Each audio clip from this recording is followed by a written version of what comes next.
வெளிய நாங்க, உள்ள யாரு? வெளிய நாங்க, வெளிய நாங்க, உள்ள நீங்க. ஆனா யாரு நீங்க? வெளிய நாங்க, உள்ள நீங்க. நீங்க நீங்க தான், நாங்க நாங்க தான், நாங்க நாங்க தான், நீங்க நீங்க தான். இன்னைக்கு டீ குடிச்சா மாதிரி தாண்டா. யாருங்க? ஓ, மகளிர் மட்டும். என்ன வேணுங்க? 2 துப்பாக்கி கொடுங்க, சுட்டுக்கிறேன். சுச்சோ. டீ இருக்கா இல்லையா சொல்லுமா, கிளம்புறோம். இருங்க, போயிடாதீங்க. வணக்கங்க. இப்ப வணக்கம். போட்டுக்கிறேன். டீ ஒண்ணுங்களா ரெண்டுங்களா? எப்படி உங்க ஊர்ல எல்லாம் ஒரு டீ வாங்கி 2 பேர் குடிச்சுவாங்களா? 2 டீ குடுமா. சரிங்க. சக்கரை ஜாஸ்தி வேணுங்களா கம்மி வேணுங்களா? குத்து மதிப்பா அள்ளி ஏறிமா. இந்த போட்டு தரேங்க. சும்மா வணக்கம். அதுக்கு வணக்கம் சொல்ல, டீயை போடு. சரிங்க.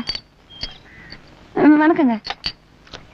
இந்த அம்மா வணக்கம் சொல்றத பார்த்தா இந்த மாசம் ஃபுல்லா டீ குடிக்க எவனுமே வரல. நம்ம 2 இடிச்சு வாங்கி தான் மாட்டி இருக்கிறோம். விதிய பாத்தியா? கத்தி கப்படாவுக்கெல்லாம் தப்பிச்சு ஒரு காப்பி கடைக்காரி கிட்ட மாட்டிட்டுமே. என்ன வேணுங்க? என்ன நீ டீ போடலையா? இல்லைங்க.